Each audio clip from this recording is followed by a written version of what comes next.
Hello, I'm Chris Waddell. Welcome to Inclusion at Work. We have two great interviews for you today. The first was Senator Tammy Duckworth, which we'll get to in just a moment. The second is with David Rennell, who is a physician and a writer for The Good Doctor. Senator Duckworth was a Black Hawk pilot in Iraq. She's a highly decorated retired lieutenant colonel from the Army National Guard. She's also the junior senator from Illinois. An RPG hit her helicopter. She lost both legs and had partial damage in one arm. We're going to go to a virtual interview with Senator Duckworth. Please meet Senator Duckworth. Well, thank you for joining us, Senator. It's a true honor to be able to talk to you. You left Walter Reed early in order to start your first campaign. We at Inclusion in Work believe that people with disabilities bring not only value, but skills to their jobs. Has your disability helped you serve the people of Illinois, and has it made you a better legislator? Oh, undoubtedly, it's made me a better legislator because it's just brought an awareness to all of the ways that people are struggling in my home state and across the country, frankly, and the lack of access. There's just a lot of things you're not aware of until you live that experience, whether it's yourself or someone that you love. And so I'll give you an example. Just getting around the United States Capitol, it's not very wheelchair accessible. There's only one entrance to the Capitol, for example, the Capitol building, where I have votes that I can actually get in and out of during the day. And if that door is locked, then I can't get out. And so there's a lot of those types of things that are just the physical aspect of it. But the other is just being a voice and who can advocate for persons with disabilities to the rest of my colleagues. It's been a real privilege to get to do that. So as a soldier, the Soldier's Creed is no comrade left behind. Mm-hmm. And your buddies didn't leave you behind, and you've gone on to flourish. In response to gut the Americans with Disabilities Act, you said that disability rights are actually human rights. Mm-hmm. And what did you mean by that? Well, because the people with disabilities are human beings just like everyone else, and we have the same rights to wanting to live full, productive lives the way that we choose to live our lives as anybody else. And nobody questions whether a regularly abled person has the right to life, liberty, and pursuit of happiness. And if you have barriers in place for the people who have disabilities and who have different challenges, then you've taken away those basic rights. And so, talking to my colleagues and talking to folks, I try to put it in a way that they understand. I said, what if suddenly people just, took away barriers for you and you would be very upset about it. And yet we don't even think about the barriers that exist for people with disabilities that they have to fight every single day just to live. Is that something that's illuminating when you share that with people? What if they took this away from you? Is it something that you're coming from a position where you really know?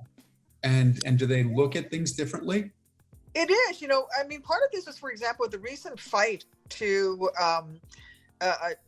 roll back the Americans with Disabilities Act with this very falsely named, the Disability Educational Act.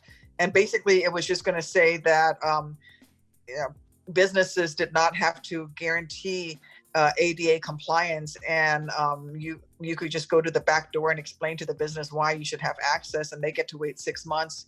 And then they can say, nope, you know what, we really don't want to, build a ramp or something. And I said, and I told my colleagues, I said, what if I were to tell you that, okay, all people with blue eyes can't come into this restaurant, and you're just gonna have to explain to us why people with blue eyes should be able to go into this restaurant. And then after 6 months, we can decide that, nope, it's too much work to let people with blue eyes in. So that's what it's like. And so being able to put it in a way that they realize, hey, you know what, this is wrong. These are our basic civil rights and civil liberties.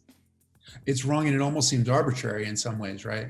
It does, yeah, and because it is arbitrary who gets a disability. Nobody willingly, voluntarily goes out and gets a disability.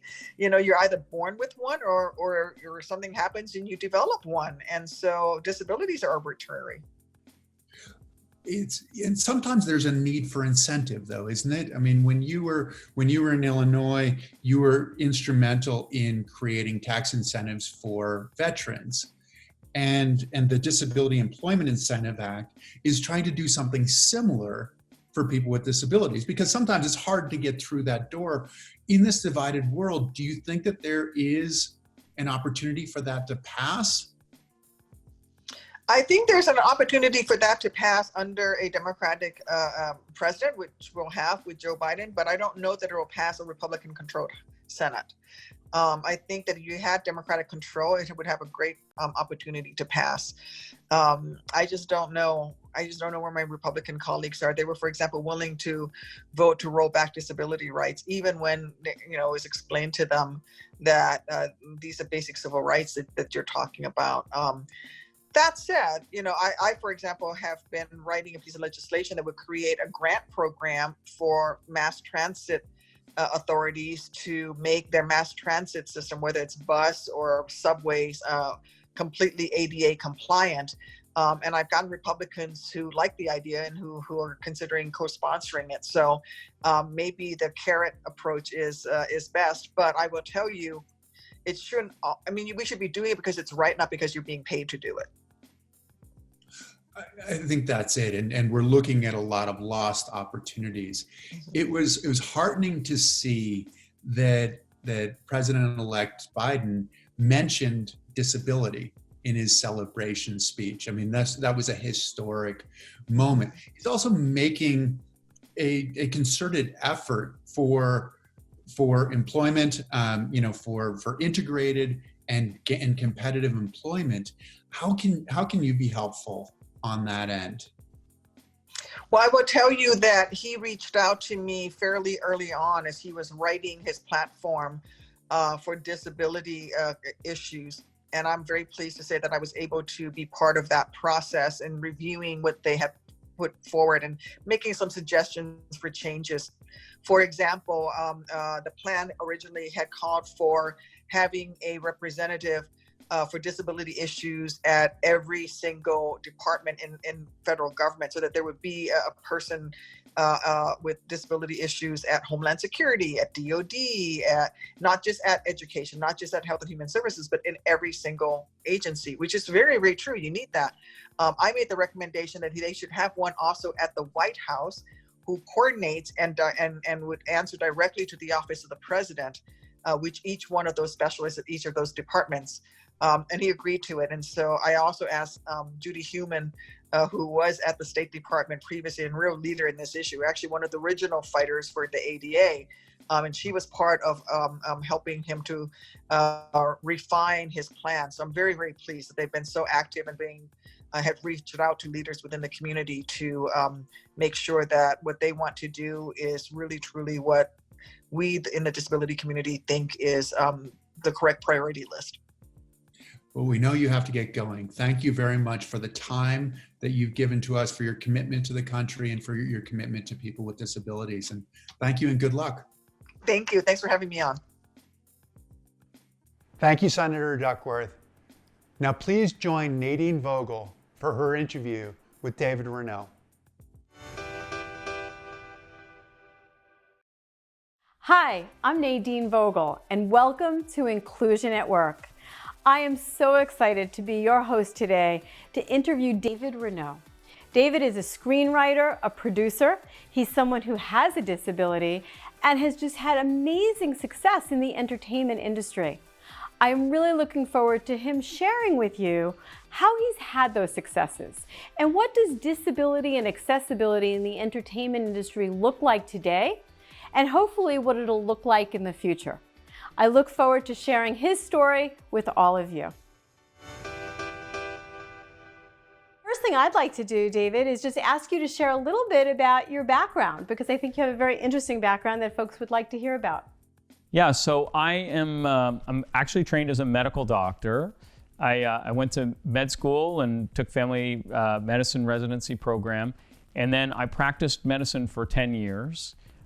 during that time, I got the bug for writing, and being a TV and feature film writer was a passion of mine ever since I was pretty young.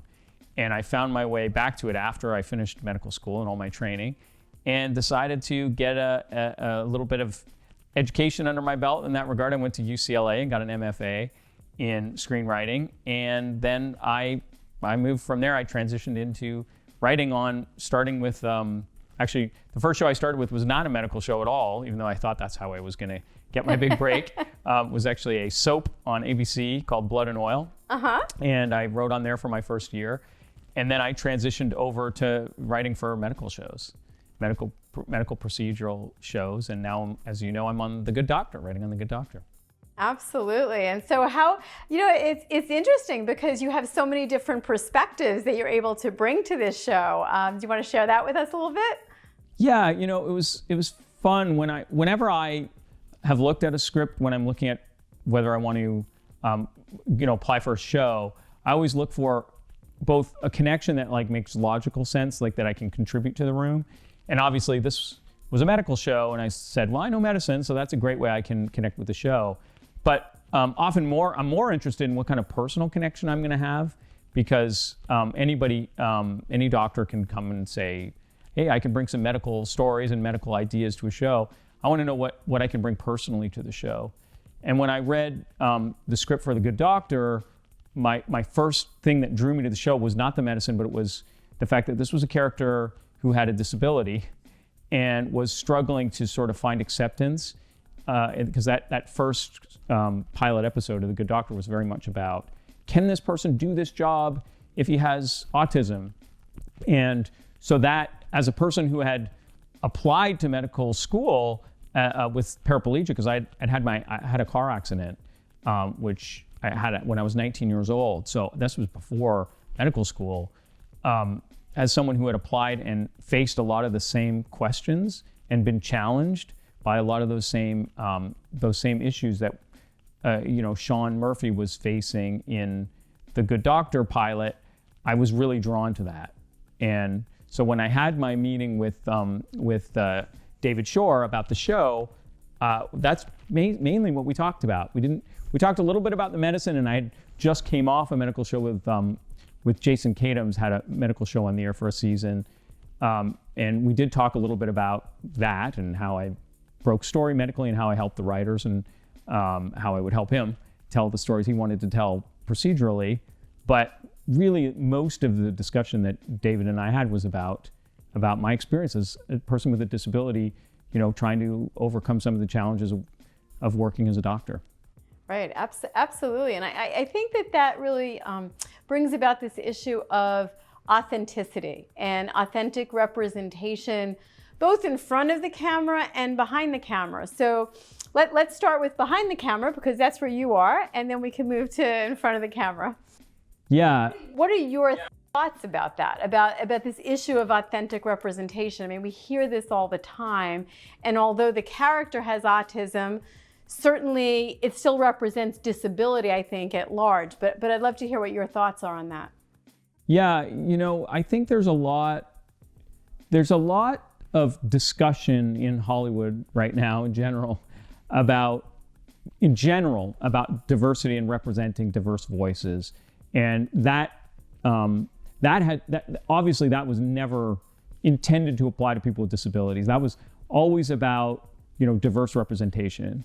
People of color, it was all about really ethnic diversity and showing the sort of, a realistic world, like the world we live in America, and what that looks like. And disability was not part of that conversation. Not at all. It wasn't part of that conversation. And I can tell you it was really not a part of that conversation, because when I first applied to some of these programs with the idea that I don't think this voice is being represented in film and television, people were like, well, that's not what these programs are for. And that was probably 10 or 12 years ago, maybe more now. I'm losing track of the years. But people weren't talking about disability as diversity, and they weren't really talking about, we need to hear authentic stories from people with disabilities. So because of that, understandably, these stories were told from people without that point of view, and they tended to be about tropes, people with disabilities as inspirational figures that we can all feel inspired by their resilience of essentially what amounts to they didn't want to kill themselves, because they had a disability, which is kind of a depressing story for us, Yes. but not for them, And then the other version was like the butt of a joke, the person in the wheelchair who rolls down the stairs and falls. So those were the sort of voices, sort of the images that people with disabilities were seeing themselves represented on screen. And since so much of us take our sort of inspiration, our cues, and we build our dreams around people that we look up to, especially when we're young, but all throughout our lives, we're inspired by our role models, whether they're professional athletes or TV stars or characters in television shows. And if we're not seeing ourselves represented authentically, then we're not going to have those dreams, and we're not going to feel so compelled to see ourselves accomplishing things that might feel like they're beyond our reach. Now Hollywood is taking notice of disability in a big way. I'm starting to get more calls to have discussions about this from the studios and from the networks. And I've been in a lot of conferences in the last 2 years just regarding disability representation and authentic voices behind the camera and in front of the camera, as you pointed out. And that there's some momentum building for sure. Another topic I'd love to hear your thoughts on is this issue of accessibility. So I think that there are both opportunities and challenges. So let's start with the challenges that you see, and then let's talk about how that melds and morphs into more of opportunities. The biggest problem to access for employment for people with disabilities in America, the biggest problem, I'm just going to say it, is not that the people don't have the capacity to do the job. It's that the infrastructure is not set up to allow them to do the job. Absolutely. So, we have many, many, many really brilliant and talented people who just don't have access to go in and show what they can do.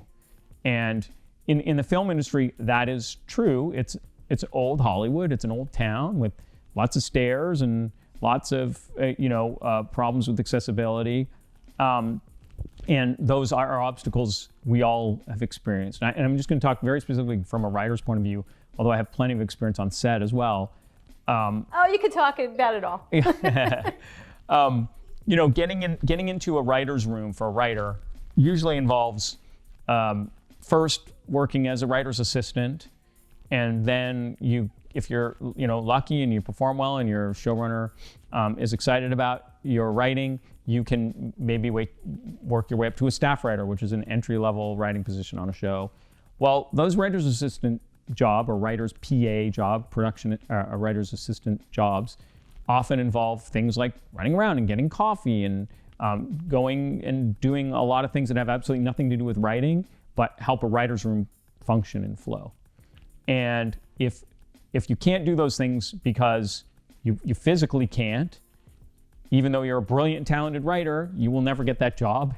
And if you can't do those things because the world is not set up to allow you to do that, because it's not wheelchair accessible, then you're not going to be able to do that job either. So those are obstacles that are in your way that no other writer that doesn't have a physical disability has to deal with. But as you said, there are also some unique opportunities, I think, in the film industry, particularly, that make it a good industry for people with disabilities, in that we are often building things anew. The business is about, the next project, the next big thing, the next big hit. So we're constantly starting from scratch and creating a world anew. We write a script from scratch, and we can write that script in any way we want. We can write somebody with a disability into it or not. Then we are building a set to shoot an episode of TV or a film that is an empty box that has no stairs, and we're building a set into it. We could build that universally accessible, or we could put a bunch of platforms and stairs and things in that environment. This is a business that it's really hard to get your head around why something's successful and why something isn't. We don't know. I don't know why The Good Doctors has been so successful. I have no idea. I have my feelings about why that is, But why was this show like a hit when many other shows came out the same time that year and weren't a hit? I don't know. And I think people try to hold on to the things that give them some sort of comfort in a very uncertain industry, which is often doing things the way they've done them. And there's a comfort in that. And that's probably true of every industry, but certainly in the film industry, there's a comfort in, okay, this worked. The superhero movie works. Let's keep making superhero movies because that seems to be a formula that works. And to say, we want to change that formula, we want to change that pattern, it takes somebody who's kind of brave and bold and has a visionary kind of quality about them to say, let's take a chance on something new. But where I will not defend is, I agree with you 100% that some of this is just ignorance. It's just purely ignorance, which is, if I've got to write a script in Braille or I've got to do something in a new way, well, clearly that person is not capable of doing things the normal quote unquote way. And therefore we can't accommodate, because what's the point of accommodating somebody if they can't do the job? And which you and I know that's just not true. Until you have people with disability in the seats of power, making decisions. Yes. It doesn't have to be me, okay? No, it should obviously, be you. I'd love to be in a seat of power. But until you have people with disabilities in the seats of power making decisions in every industry, but particularly for my purposes today, in the film industry, people who are executives at the networks and the studios who are making the calls on which shows get made and what shows get greenlit, people who are writing the shows, who have the power over the creative process of the show, and not just advising people, which I think is a really important role. And I think there are far more like writers that are advising showrunners in this town than there are showrunners, because there are just fewer showrunners. I'm not downplaying that role, but until you have showrunners and producers and directors and producing directors, the people sort of making the big creative power decisions that have disabilities, you can't ever truly have real authentic representation, can you? I don't think so. If you think about your accident and your disability, would you say it's been a hindrance or a help? Just as you look at your writing career, personal life, what would you say? I would say it changed my life. In some ways, for worse, in that I used to be able to walk and I didn't have to think about these things. But in many, many more ways, for the better. And that's probably really hard for somebody who hasn't had that experience to understand. How could being paraplegic make your life better? But it has opened my eyes in so many ways. It changed my point of view and my perspective. It's made me a better writer. It's in a lot of ways made me a better person. It has invited opportunities into my life that I never would have thought I would have had. And that's a surprise, I know, maybe to hear, but that how can, something that you're saying holds you back create opportunities? But it's created opportunities. It's shaped my voice as a writer. It's shaped my relationships with my family, my children, my wife. And it has sort of defined my journey has in so many ways been defined by the challenges and how I managed and how I overcame those challenges. So much of that has defined who I am as a person, and it's also defined my success.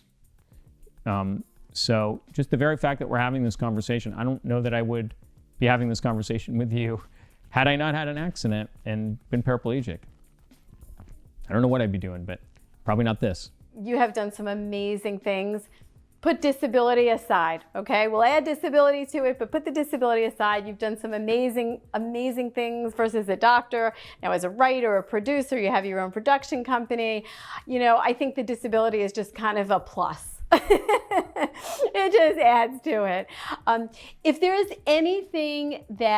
If there's someone watching this program today that is thinking about getting into the industry, or is having challenges in the business, in the entertainment business, and they believe it's because of their disability, what would you like to say to them? I would say it took me a long time to embrace the disability as a strength and an identity. It took me a long time to do that. And because I was reluctant and resistant to do that, it took me a lot longer to understand that it was a strength, not a weakness. I always felt like I had to apologize for it, inside. When I first became disabled and I was dealing with, going out in the world and trying to do, I always felt like I had to apologize for it, or like I wasn't good enough, or I didn't see the strengths, I didn't see the opportunities that it was affording me. And what I would say is, you are defined by who you are as a person, by your collection of all your experiences in life. And to be a storyteller, what we need to do is we need to be able to relate. People need to be able to relate to the stories we're telling. They got to feel like they're real human stories that are relatable. And your disability is part of who you are, and that has created a challenge for you because of society's challenges, but also because there are certain innate challenges. We don't call it disability because there aren't challenges that we have. And to think of those things as the things that sort of are your unique challenges that make you special, and that is how you sell yourself in this business, on your personal experiences. And there are a lot of people who don't have such rich and dramatic experiences to draw upon to tell stories. So I would say lean into it, don't lean away from it. If you feel like your disability is stopping you from being a successful person in the film or television business, I say you're not thinking about it the right way. Use it. Use your challenges, use your struggles, use what's different about you, and think about what is universally true about that, because everybody has struggles. Everybody feels disabled in some way in their life, and you should lean into your disability. That's how you sell yourself. I sell myself based on my disability, partly. Part of what I sell myself on being a doctor, but you heard how I got my job on The Good Doctor, because I have struggles and I have found ways to overcome those struggles, and some I haven't. And all those are good stories. All those are good stories to tell. Thank you so much for joining us today, for telling your story, your journey, helping others understand how they can take a similar journey. So I wish you well, I wish your family well, and I look forward to hearing more about that pilot and seeing that on TV soon on ABC. Thank you so much. Thanks for having me. This has been wonderful. I really, really enjoyed it, and I'm so happy you're doing what you're doing. Well, thank you and stay safe.